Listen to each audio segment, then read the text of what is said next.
The glass doors of the Zenith Tower did not slide open.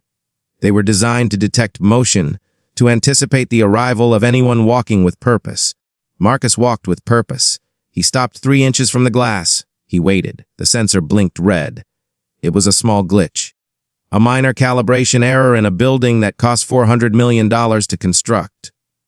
Marcus didn't wave his hand. He didn't step back to reset the beam.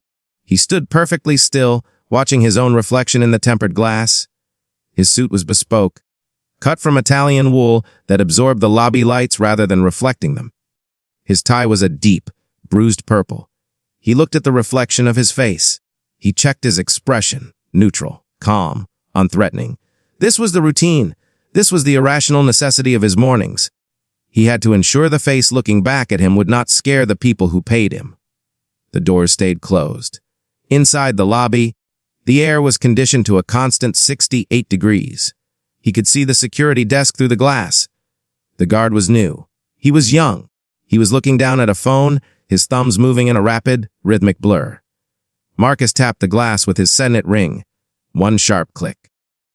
The guard's head snapped up. He didn't see the owner of the building.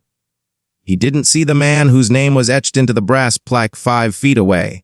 He saw a tall, black man standing too close to the entrance at 6 in the morning. The guard stood up. He didn't hit the release button. He walked around the desk, his hand drifting toward his belt. It was a reflex. Marcus watched the hand. He knew the choreography better than the guard did. The guard approached the doors from the inside. He shouted through the glass. "We're closed." Marcus didn't move. He didn't shout back. He pointed a single finger downward, toward the magnetic lock at the base of the door. The guard shook his head. "Building opens at 8. Deliveries around back. Deliveries." The word hung in the silence between them, separated by an inch of safety glass. Marcus felt the familiar heat rising in his chest. It was a tight, sharp pressure behind the sternum.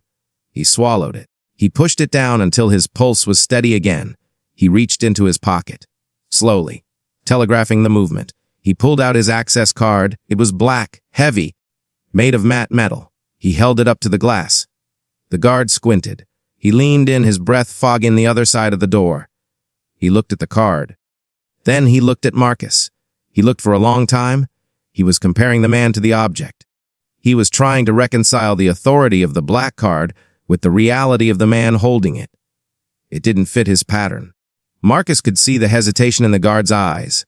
It was a dangerous moment. If Marcus showed anger now, the narrative would shift. He would become the aggressor. He would become the problem. So Marcus smiled. It wasn't a real smile. It was a tool. It was a muscular contraction he had perfected over 30 years of boardrooms and construction sites. "Check the name," Marcus said. His voice was low, muffled by the glass. The guard frowned. He looked at the card again. "Kingston," the guard read. "Marcus Kingston." The guard looked at the brass plaque on the wall. The Kingston Group. The realization hit him slowly. It didn't arrive with an apology.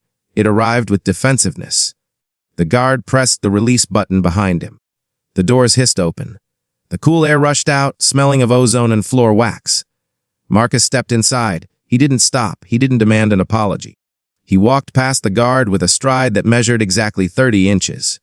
"System's been acting up." The guard muttered. He didn't look Marcus in the eye. "You should have used the side entrance. The sensors are better there." He was blaming the building. He was correcting the architect on the functionality of his own design. Marcus stopped. This was the choice. The flaw in the foundation. He could stop here. He could turn around. He could ask for the guard's supervisor. He could explain, with precise and devastating clarity, that he signed the checks. He could assert his reality. But the investors were coming at noon. The press was coming at 1. Disruption was expensive. Silence was profitable. Marcus turned his head slightly. "I'll have maintenance look at it," Marcus said. His voice was gentle. Complicit, he validated the lie. He allowed the guard to believe that the sensor was the problem. The guard relaxed. His shoulders dropped. "Yeah, do that. Can't be too careful." "No," Marcus said. "You can't." He walked to the elevators. He pressed the button for the penthouse. The doors closed, sealing him in a box of mirrored steel. He was alone. He looked at his reflection again. The smile was gone. The pressure in his chest was still there. It was heavier now. He had built this empire to be a fortress. He had built it so high that no one could look down on him. But the lobby was still the lobby. The street was still the street. The elevator rose. His ears popped. 40th floor, 50th floor. The numbers climbed, counting the distance he was putting between himself and the ground. He arrived at the 60th floor. The doors opened onto the executive suite. It was silent. The carpet was thick, swallowing the sound of his footsteps. The walls were lined with awards. Developer of the Year, Urban Visionary, the Civics Medal, gold and glass framed in mahogany, they were shields. He used them to prove he existed. He walked to his desk. It was a slab of raw granite floating on steel legs. He sat down. He placed the black metal access card on the stone surface. It made a sharp clack. He stared at it. He adjusted it. He rotated it until the edge was perfectly parallel with the edge of the desk. Then he rotated it back. He needed to work. The merger documents were waiting. The acquisition of the South Ward block was crucial. If he secured the South Ward, he would control the entire district. He would be untouchable. He opened the file. The numbers were crisp. The projections were solid. But his hands were cold. He rubbed them together. The friction made a dry, rasping sound. He couldn't focus on the numbers. He was still in the lobby. He was still waiting for permission to enter his own life. The intercom buzzed. It was his assistant, Sarah. She had been with him for 10 years. Mr. Kingston. The delegation from the city council is here early. They're in the conference room. Marcus checked his watch. 6:45 a.m. They were an hour early. This was a power move. They wanted to catch him unprepared. They wanted to see if the rumors were true. Rumors that the Kingston group was over-leveraged. Rumors that Marcus was losing his grip. "I'll be right there," Marcus said. He stood up. He buttoned his jacket. He walked to the floor, to ceiling window. The city was spread out below him, gray and gridlocked. He owned 3 blocks of that grid. He owned the skyline. But he didn't own the narrative. He turned away from the window. He walked to the conference room. He pushed the doors open. 3 men sat at the long table. Councilman Miller, Councilman Hart, and a man Marcus didn't recognize. He was older, wearing a suit that cost more than Marcus's first car. He didn't stand up when Marcus entered. Miller did. "Marcus," Miller said, extending a hand. "Good to see you." Marcus took the hand. It was damp. "Early start." "Councilman, we wanted to catch you before the chaos," Miller said. "This is Thomas Vane. Represent the Historic Preservation Society." Marcus stiffened. The Historic Preservation Society was a weapon. It was a bureaucratic cudgel used to stop development in the name of character. Usually, it meant stopping people like Marcus from building in neighborhoods like the South Ward. "Mr. Vane," Marcus said, "I wasn't aware the Preservation Society had an interest in a derelict warehouse district." Vane looked at him. His eyes were pale blue, watery, but sharp. "History is where you find it, Mr. Kingston," Vane said. His voice was like dry leaves. "We have concerns about the South Ward project, the displacement." Marcus almost laughed. The South Ward was empty. It had been empty for 20 years.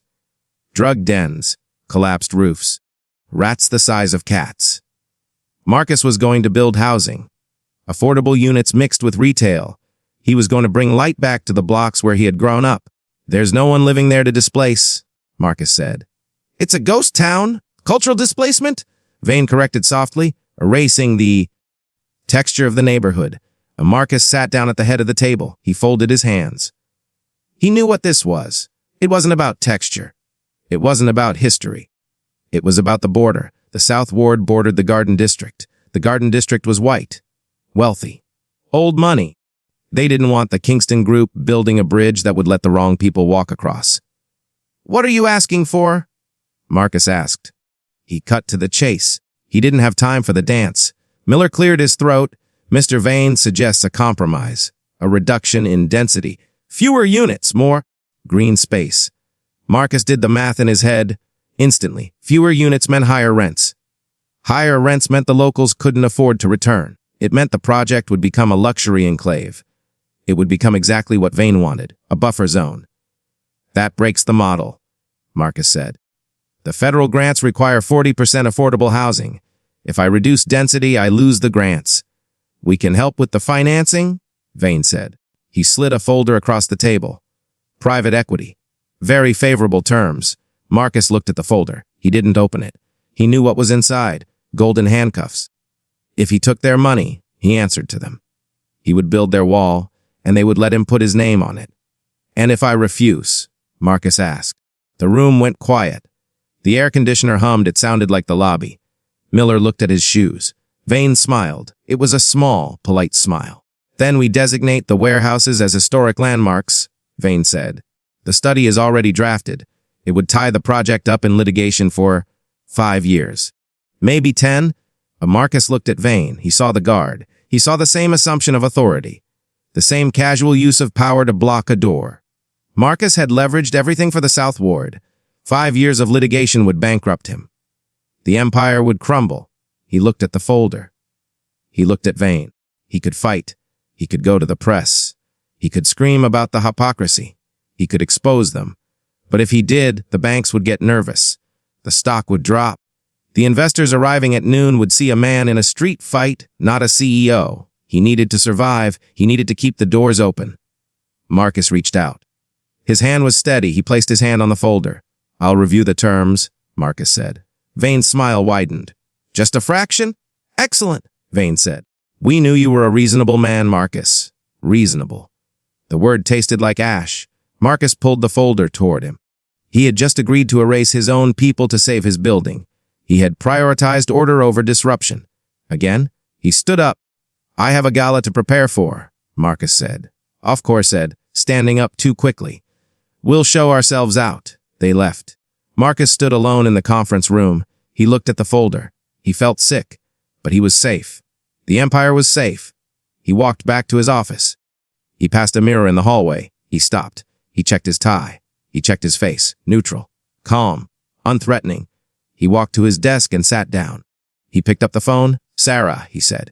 Yes, Mr. Kingston. Call security, he said. Is there a problem? No, Marcus said. He paused. He looked at his hand. It was clenching the receiver. Tell them the lobby sensor is fixed. Tell them to let the guests in. Okay?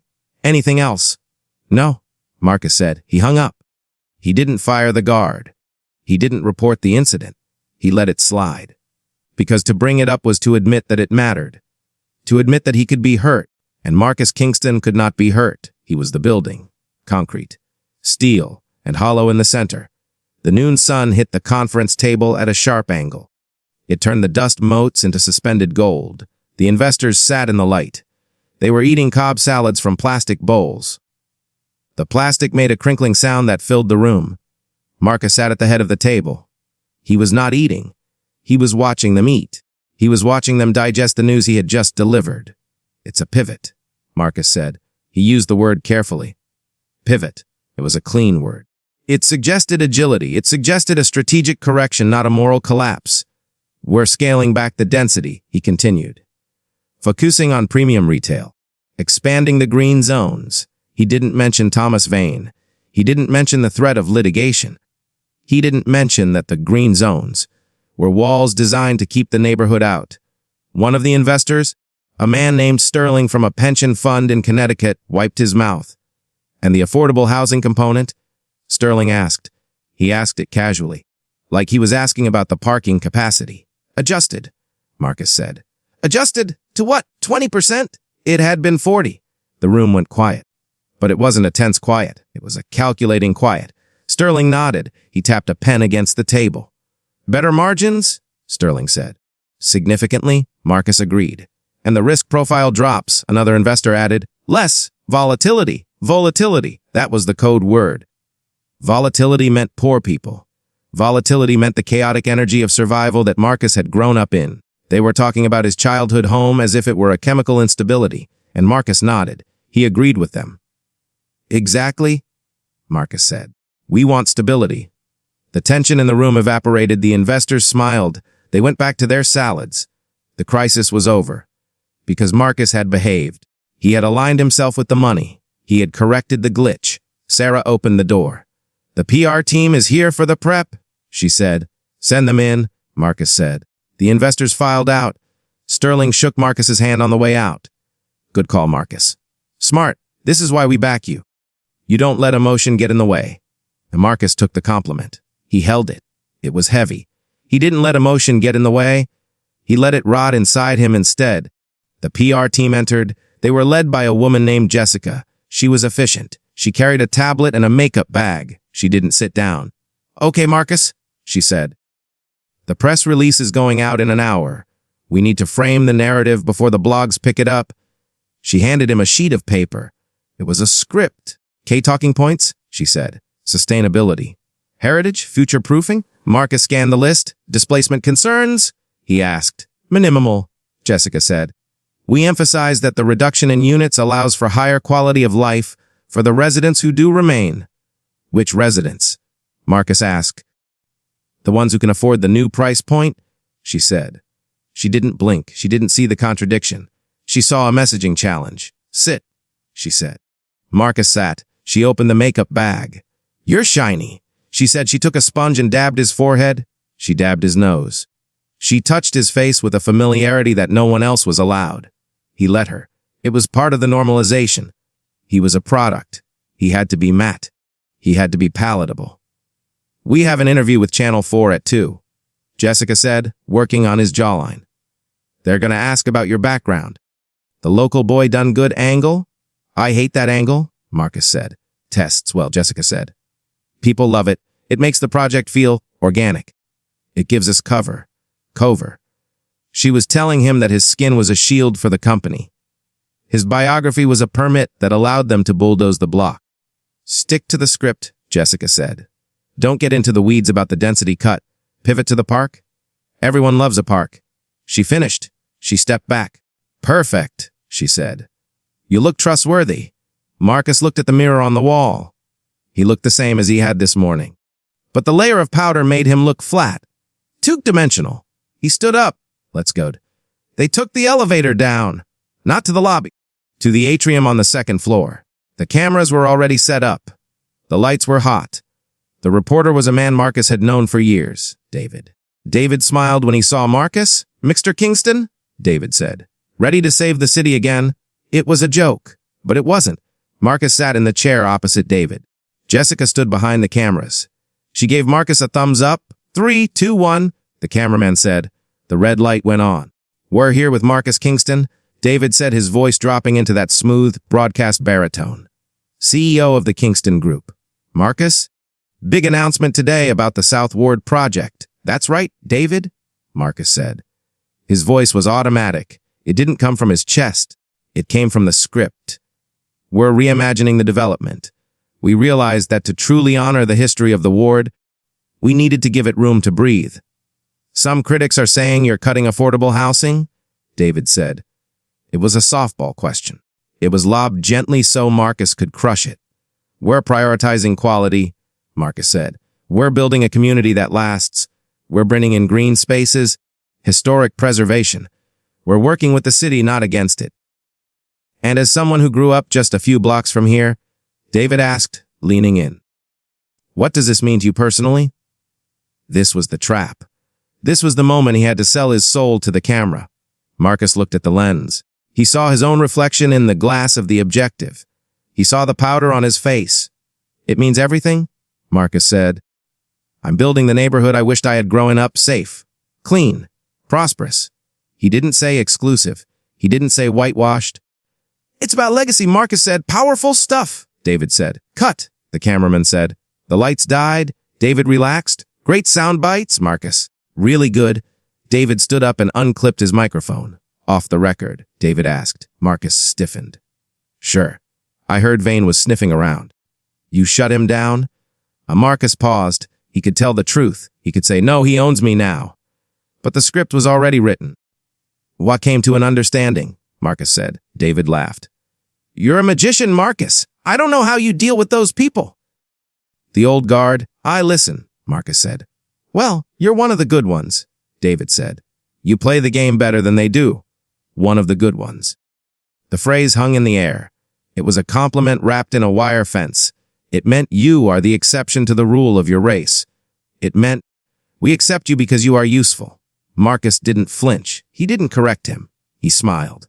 "Thank you, David." He shook the man's hand. He normalized the insult. He absorbed it into the routine. Jessica was beaming. That was a home run. she whispered as they walked away. Stock is already up 2 points?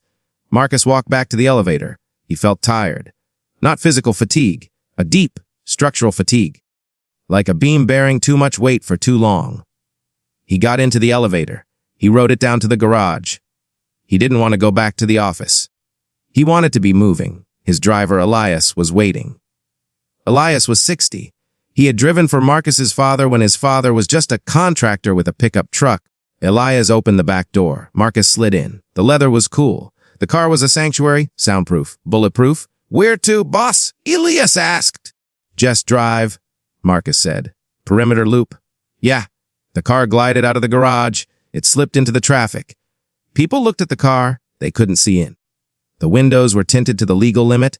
Marcus watched the city scroll by. He saw a bus stop. A woman was waiting. She looked tired. She looked like his aunt. She was holding a grocery bag that looked heavy. The car moved past her. She was gone in a second. Marcus looked at his hands. They were clean. They were manicured. They had signed the papers that would ensure that woman could never live in the South Ward. He closed his eyes. He tried to find the anger he had felt this morning. The heat behind the sternum.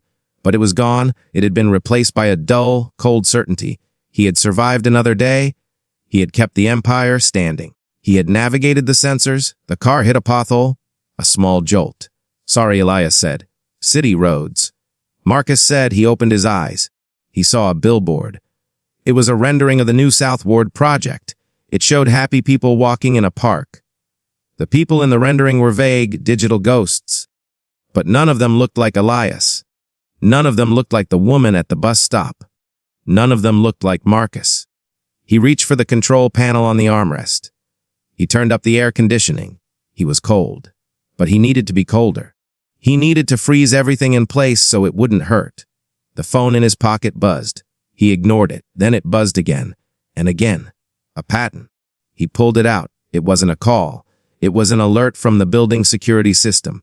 Main entrance. Sensor malfunction. Main entrance. Sensor malfunction. 1405. Main entrance. Sensor malfunction 1410. The glitch wasn't fixed. The guard hadn't called maintenance. The system was rejecting people. Marcus stared at the screen. He should call. He should yell. He should demand competence. But he didn't. He cleared the notifications. He put the phone away. He let the doors stay closed. Because if they opened, who knew what might walk in? The glitch in the lobby doors became a protocol. By Wednesday, no one complained about it. By Friday, the staff had developed a dance. Marcus watched them from the mezzanine. A junior analyst approached the glass. He didn't slow down. He waved his briefcase in a wide, high arc. The motion was exaggerated. It was ridiculous. But the sensor caught the movement. The doors snapped open. The analyst walked through without breaking stride. He didn't look annoyed. He looked efficient. He had integrated the malfunction into his morning routine. He had accepted that to enter the building, he had to perform for it. Marcus turned away from the railing. He walked to the elevator. He didn't wave his briefcase. He used the side entrance now. The service entrance. It was safer. It avoided the risk of standing in front of his own empire, waiting for permission to enter.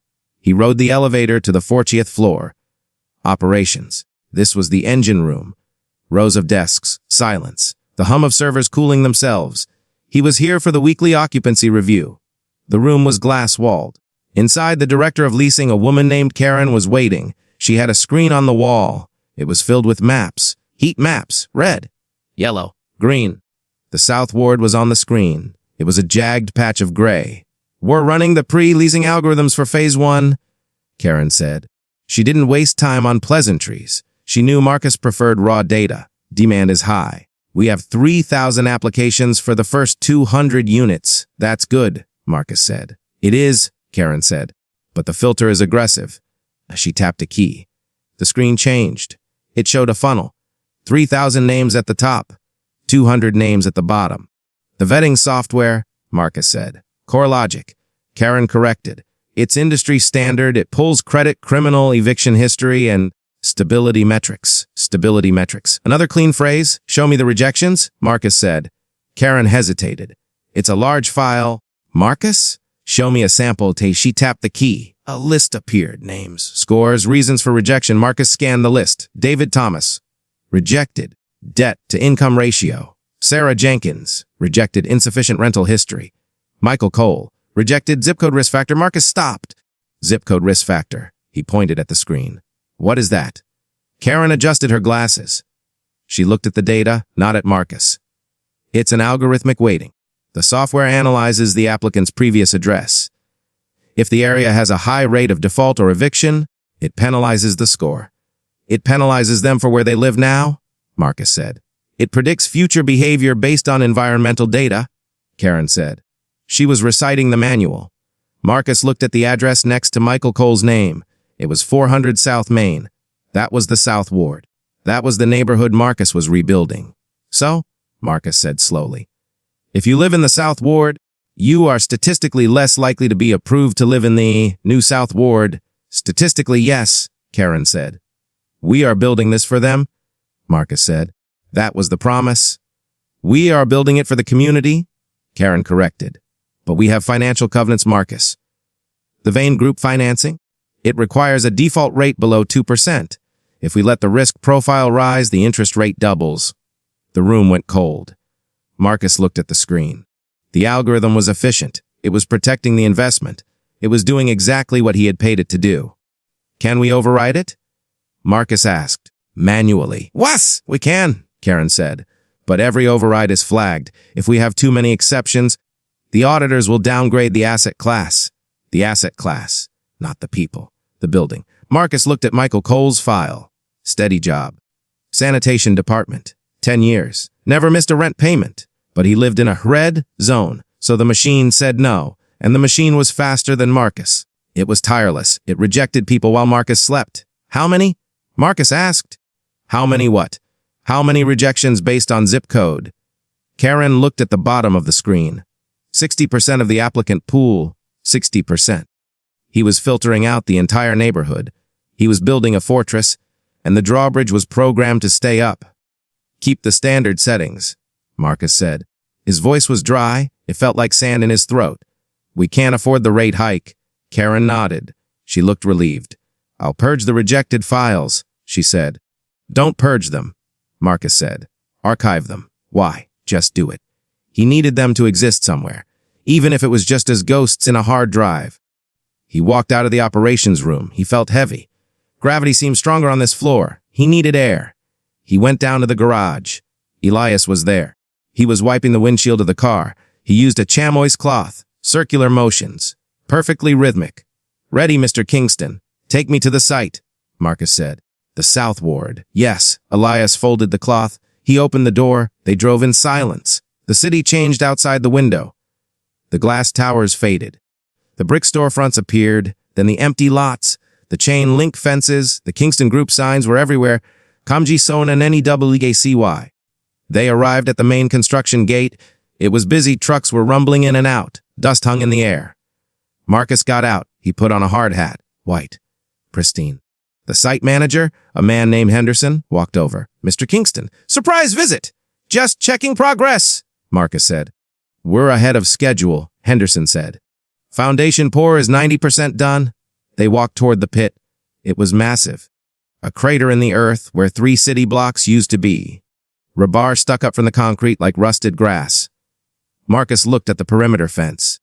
There were people standing on the other side watching. 3 men. Old. They wore caps. They were leaning against the chain link. Their fingers hooked through the metal diamonds. They were watching the trucks pour concrete over the places where they used to buy groceries.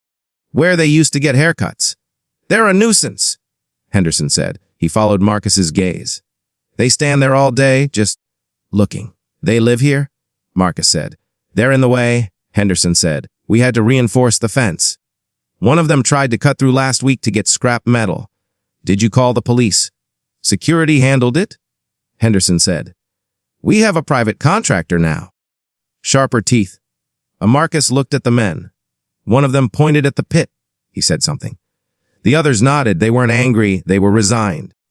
They were witnessing a natural disaster, like a flood or a fire. Something that could not be stopped. Marcus walked closer to the fence. The men saw him. They saw the suit. The white hard hat. They stopped talking. They stared. Marcus wanted to say something. He wanted to say, I am doing this for you. But the lie wouldn't form. He wasn't doing it for them. He was doing it for the algorithm. He was doing it for the 2% default rate. He turned back to Henderson. The fence looks loose on the south corner, Marcus said. He pointed to a section where the chain link sagged slightly. Fix it? Henderson nodded. On it. Make it tighter, Marcus said. We can't have civilians on the site. Liability? Understood? Marcus walked back to the car. He had just ordered the barrier to be strengthened. He had ordered the separation to be absolute. He got into the back seat. Elias looked at him in the rearview mirror. Everything okay, boss? Fine, Marcus said. Elias put the car in gear. He hesitated.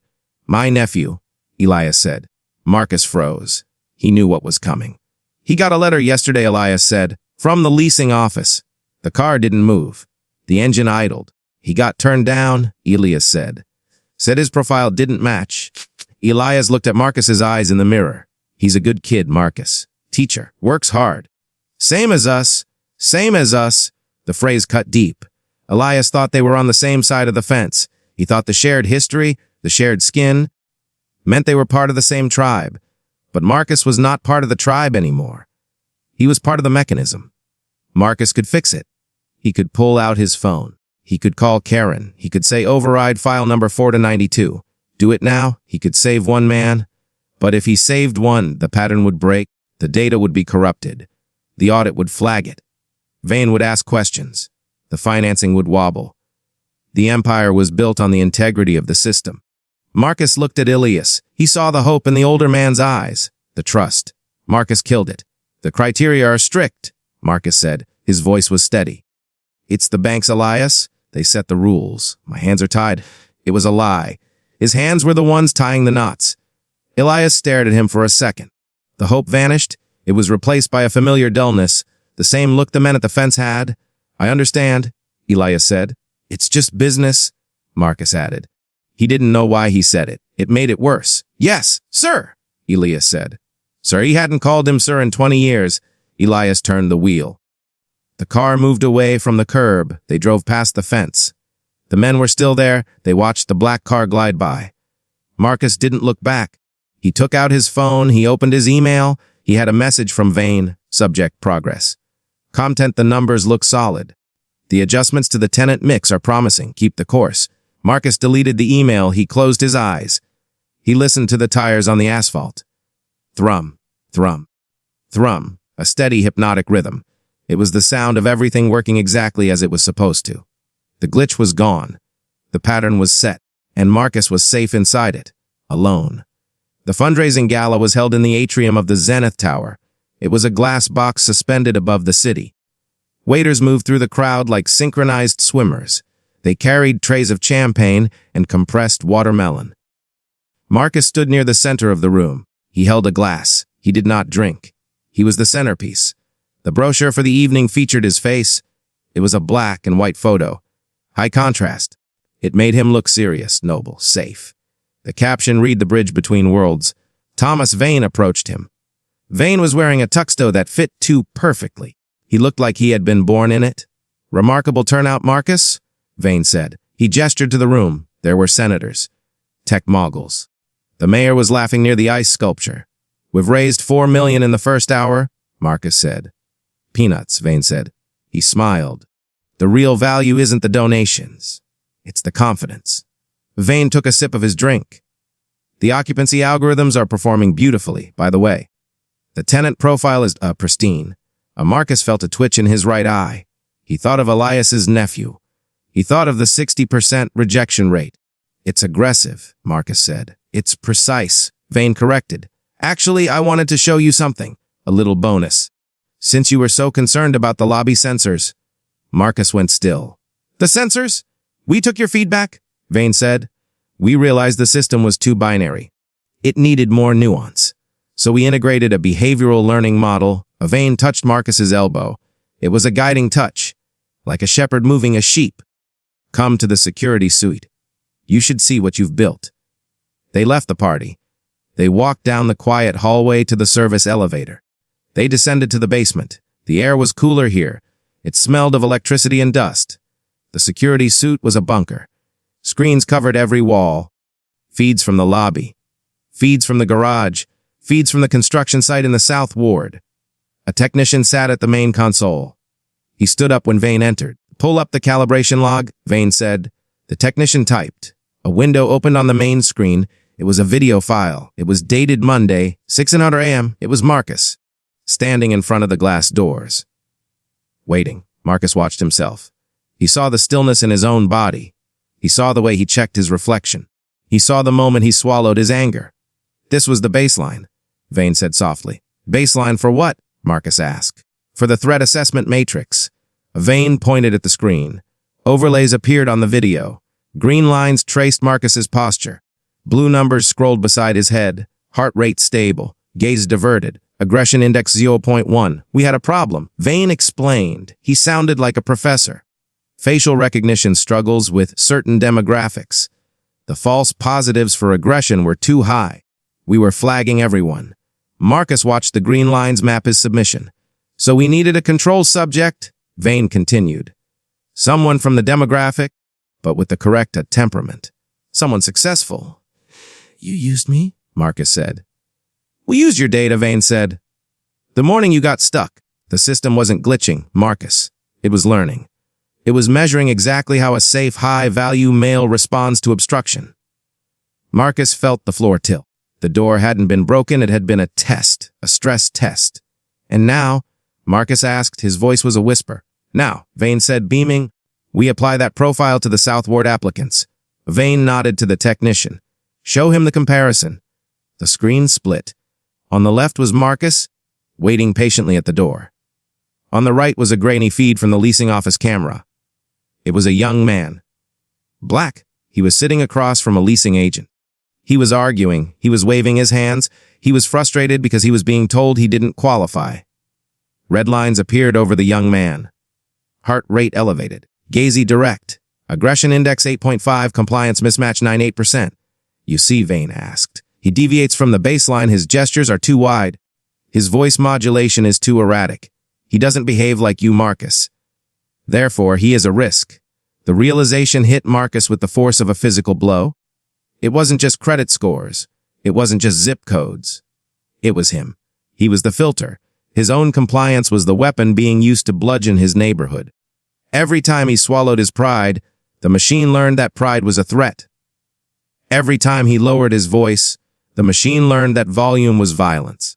He had perfected the art of making himself small to survive in Vane's world. And now, Vane had automated that smallness. He had turned Marcus's survival mechanism into a cage for everyone else. "Elias's nephew," Marcus said. "Who?" Vane asked. "My driver." His nephew was rejected. "I'm sure the system had a reason," Vane said dismissively. "Probably triggered the volatility marker. If they can't control themselves in a leasing office, how will they behave in a luxury corridor?" Marcus looked at the screen. He looked at his own face. Neutral. Calm. Dead. He looked at the young man on the right. Alive. Human. The young man was being rejected because he hadn't learned to kill the part of himself that fought back. "It's brilliant." "Really?" Vane said. "We've quantified professionalism, and you provided the gold standard." Vane clapped Marcus on the shoulder. "You're not just the builder, Marcus. You're the blueprint." Marcus stood there. The hum of the servers sounded like a hive. Millions of calculations a second. All of them asking one question. Is he like Marcus? And if the answer was no, the door stayed closed. Marcus looked at Vane's hand on his shoulder. He wanted to brush it off. He wanted to break the screen. He wanted to scream until the red line spiked off the chart. But the technician was watching. The cameras were recording. If he reacted now, if he showed anger, he would violate his own pattern. He would become a false negative in his own system. And Vane would see it. Vane would see that the control subject was unstable, and then the funding would stop. The project would die. The empire would collapse. So Marcus did what he was trained to do. He did what the machine expected. He forced his pulse to slow down. He uncoiled his fists. He arranged his face into the mask of the brochure. "It's impressive technology," Marcus said. His voice was flat, perfectly modulated. Vane smiled. "I knew you'd appreciate it. You're a pragmatist, Marcus. Can I have a copy?" Marcus asked. "Off the code? Off the video? The baseline?" Vane laughed. "Vanity. I didn't think you had it in you." Sure, I'll have them send it to your private server. Thank you, Marcus said. Let's go back up, Vane said. The mayor wants a photo. They walked back to the elevator. They rode up in silence. Marcus felt the file transfer hitting his phone in his pocket. A digital weight. He had the evidence. He knew the truth. But knowing it didn't set him free, it bound him tighter. He walked back into the gala. The applause started as soon as he entered. People turned, they clapped. They saw the man who had built an empire. Marcus walked through the crowd. He shook hands. He smiled. But inside, the revelation was burning a hole through his stomach. He wasn't the king of the castle. He was the lock. And he had just locked his own people out. He saw Elias standing by the service entrance, holding Marcus's coat, waiting for the night to end. Elias smiled at him. A proud, tired smile. Marcus couldn't look at him. He looked at the floor. The marble was polished to a mirror finish. He saw his reflection. It looked back at him. And for the first time, Marcus didn't see a survivor. He saw a collaborator. The applause grew louder. It sounded like static. It sounded like the noise a machine makes when it's grinding something down to dust. The notification arrived at 10:00 a.m. on a Tuesday. It was a silent vibration on the mahogany desk. Marcus was reviewing the quarterly projections.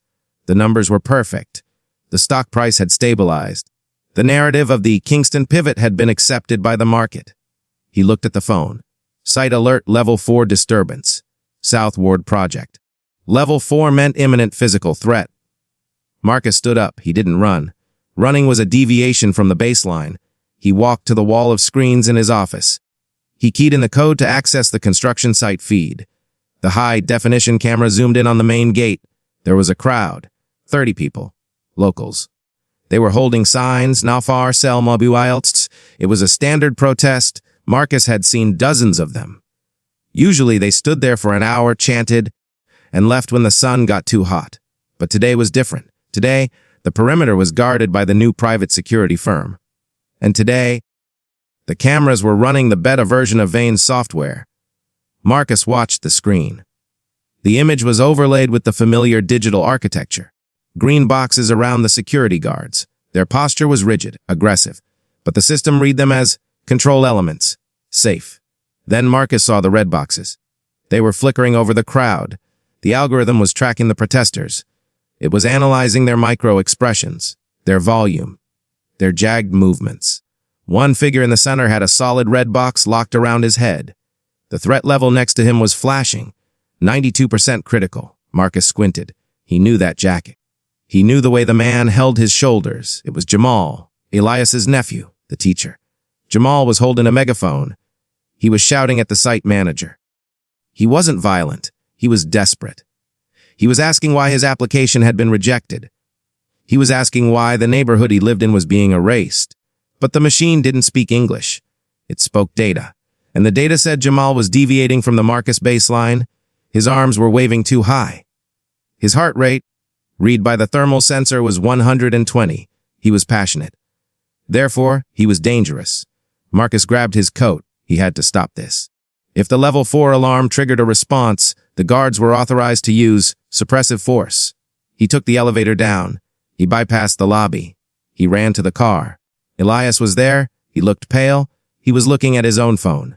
"It's Jamal," Elias said. His voice cracked. "I know," Marcus said. "Drive? They say he's trespassing. He's on the sidewalk, Marcus. Drive, Elias."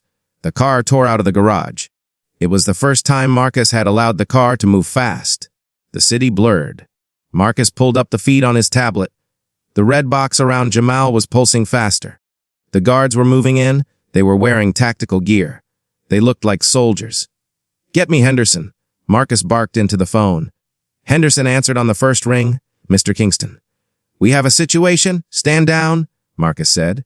"Sir, the system is flagging a riot in progress. The threat matrix is red across the board." "It's not a riot," Marcus said. "It's a conversation. I'm 3 minutes away. Do not engage, Mr. Kingston. The protocols are automated. If the threat index hits 95, we are contractually obligated to secure the asset." "I am the asset owner?" Marcus snapped.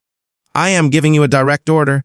There was a pause. Static. "I have Mr. Vane on the other line," Henderson said. Marcus felt the cold grip of the trap closing. "Put him through." Vane's voice filled the car. It was calm. Curious. Marcus. A bit of excitement for a Tuesday. Call off the dogs, Thomas, Marcus said. It's a kid. He's a school teacher? He's a glitch, Vane said. And right now the investors are watching. The insurance underwriters are watching. We are demonstrating the security capabilities of the South Ward. You're demonstrating a flaw? Marcus said. The system is misinterpreting passion for violence. Is it? Vane asked. The question hung there. Look at the data, Marcus. He's erratic. He's shouting. He's refusing to comply with verbal commands. By your own baseline, the standard of a civilized man. He is out of control. The car screeched around a corner. The construction site came into view. Marcus saw the line of black uniforms. He saw the small group of locals. He saw Jamal in the middle, looking small against the machine. If you intervene, Vane said softly, you invalidate the system. I don't care about the system. You should. The bank loan is contingent on the security rating. If you override the protocol, the rating drops to a C. The interest rate triples. The financing collapses. Marcus stared at the approaching scene through the windshield. You're bluffing. Am I? If you step out of that car and hug the threat, you prove that our algorithm is useless. You prove that the Kingston Group cannot guarantee safety. The stock will tank by noon. The project will be insolvent by dinner. Vane paused. And then, Marcus? Then the bank takes the land. We sell it to a developer who doesn't care about legacy. They'll bulldoze the rest of the block just to be safe. The car stopped. They were 20 yards from the gate. Elias unbuckled his seatbelt. He didn't wait for Marcus. He opened his door. Jamal? Elias screamed. He ran toward the line. Marcus sat in the back seat. The door was open. The air conditioning was escaping. He watched Elias run. He watched his driver, a man of 60, limp toward the tactical team. On the tablet screen, a new box appeared. It locked on Elias. New target acquired. Compliance mismatch. The red box flickered into existence around Elias's head. The guards raised their batons. They raised the canisters of pepper spray. Marcus had 1 second. 1 second to choose. He could get out. He could stand between the guards and his people. He could use his body, his suit, his fame as a shield. He could scream, "These are men, not data points!" But if he did, the empire fell. The 40% affordable housing, gone. The community center, gone. The black-owned businesses he promised space to, gone. If he saved Jamal and Elias right now, he sacrificed the future of thousands. He would be the hero of the moment, and the failure of the century. Or he could stay in the car. He could let the system work. He could let the violence happen.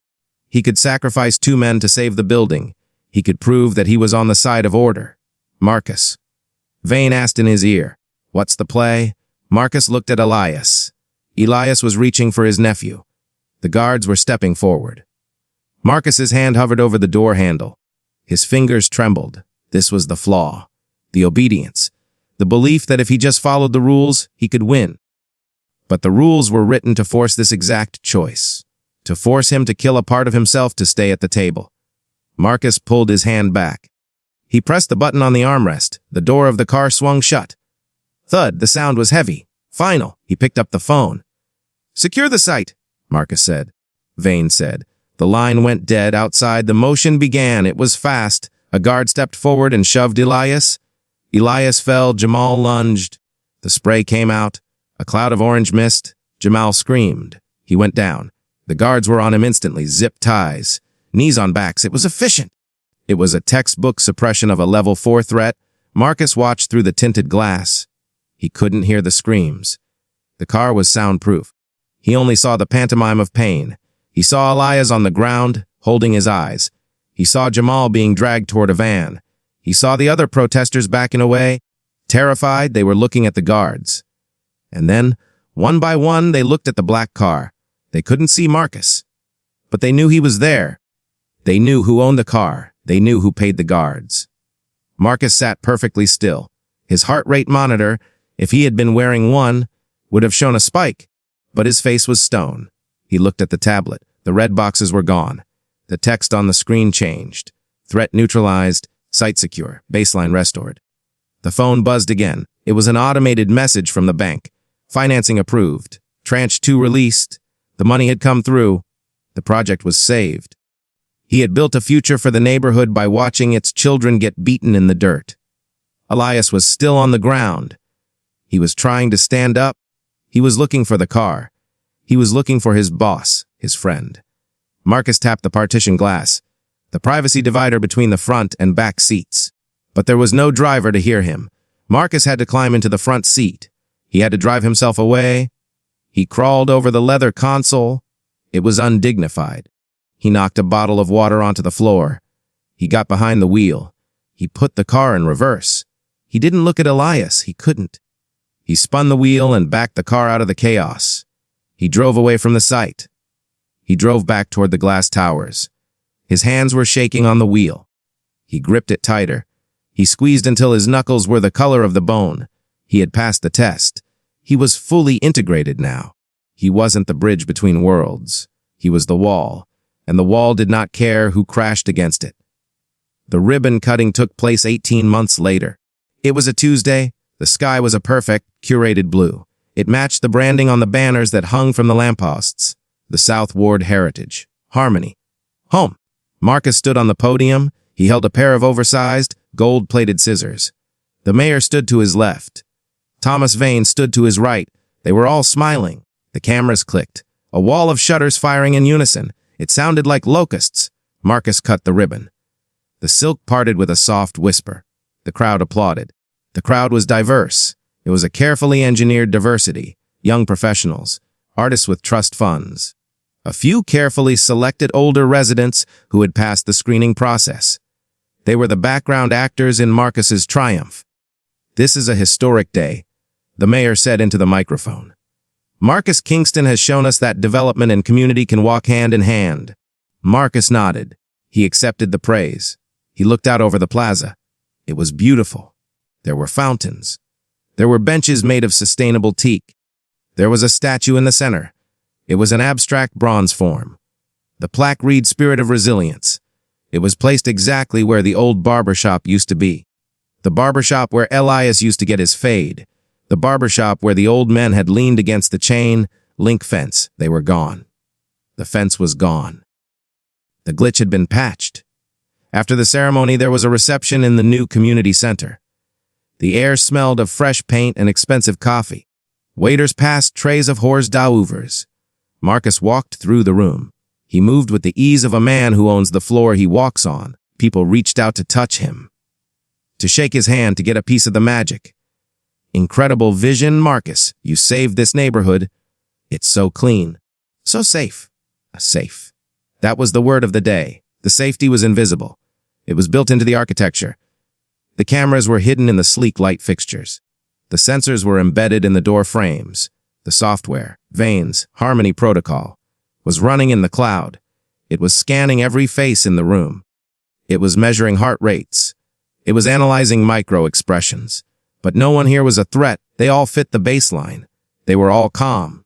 They were all wealthy. They were all compliant. Marcus found a quiet corner near the window. He looked out at the street. A private security vehicle rolled by.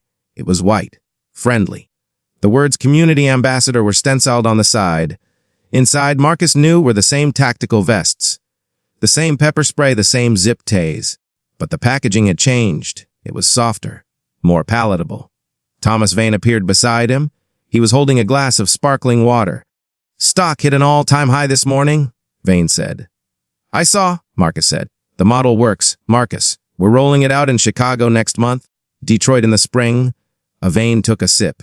We want you to be the face of the expansion. The story plays well. The native son rebuilding the nation. Marcus looked at Vane. He looked at the pale blue eyes. He realized that Vane didn't see him as a partner.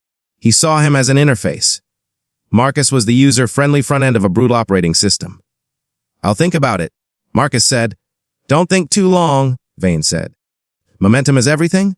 Vane patted him on the shoulder, the same spot he had touched in the server room. By the way, Vane added. What closed the file on the incident? The one with the driver.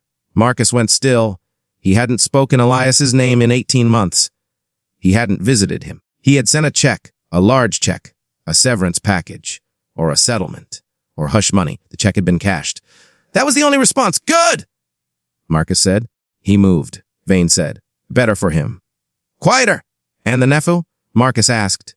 He couldn't help it. The question slipped out. A small deviation. Vane shrugged. Probation, he's barred from Kingston properties, of course. Standard policy for anyone with a riot charge. We can't have volatility in the ecosystem. Of course, Marcus said. You did the right thing, Marcus, Vane said. You saved the project. You saved the jobs. You created all this. He gestured to the room, to the happy, safe people. It cost what it cost, Vane said. Yes, Marcus said. It did. Vane walked away. Marcus stood alone. He felt a vibration in his pocket. It was his phone. Entrance detected. VIP arrival. The system was working. It was notifying him that a senator had just walked through the front doors. The doors that opened only for the right people. Marcus left the party early. He didn't say goodbye. He walked out the back. His car was waiting. It was a new car, a newer model. The leather was stiffer. The driver was a man named Kevin. Kevin was 30. He was white. He was ex-military. He didn't talk. He didn't have nephews. He didn't have history. He drove with precise, robotic efficiency. Home? Sir, Kevin asked. Yes, Marcus said. The car glided through the streets of the South Ward. Marcus looked out the window. He looked for the ghosts. He looked for the lady with the grocery bags. He looked for the kids playing stickball in the alley. They were gone. The alleys were gated. The grocery store was a boutique organic market. The people walking the dogs were wearing yoga pants and wireless headphones. They walked with the confidence of people who knew the police were there to protect them, not hunt them. It was a triumph, just like the title said. He had built an empire. He had won. The car turned onto the avenue leading to the Zenith Tower. The sun was setting. The glass of the tower reflected the fire of the sky. It looked like a burning torch. Kevin pulled up to the curb. He opened the door. Have a good evening, Mr. Kingston. Good night, Marcus said. He walked to the entrance. The sensor was waiting. The red eye. Marcus stopped. He stood 3 inches from the glass. He didn't wave. He didn't move. He just stood there, breathing. He looked at his reflection. He looked at the man in the bespoke suit. The man who was developer of the year. The man who was a hero to the business journals. He looked into his own eyes, and he saw nothing. No anger. No fear, no heat. The anger had been filtered out. The fear had been normalized. The heat had been replaced by air conditioning. He was perfect. He was the baseline. He was the ideal citizen of the world he had helped create. He had faced racism daily. He had faced it in the boardrooms, in the banks, in the software code, and he had defeated it by becoming it. He had swallowed the poison until he became toxic to everyone he used to love. The sensor recognized him. It saw the lack of threat. It saw the submission. The glass doors hissed open. They welcomed him in. The lobby was cold. The air was still. The new guard at the desk looked up. He smiled. He didn't reach for his belt. He didn't shout. He nodded with respect. Good evening, Mr. Kingston, the guard said. Good evening, Marcus replied. His voice was calm, controlled, dead. He walked to the elevator. The doors closed. He was alone in the box. He rose toward the sky, leaving the earth behind. Leaving the people behind, he checked his tie in the mirror. It was straight. Everything was in order. The empire was safe. And Marcus Kingston was finally perfectly alone. Thank you for listening. If this story stayed with you, please like the video, subscribe to the channel, and share it with someone who might need to hear it.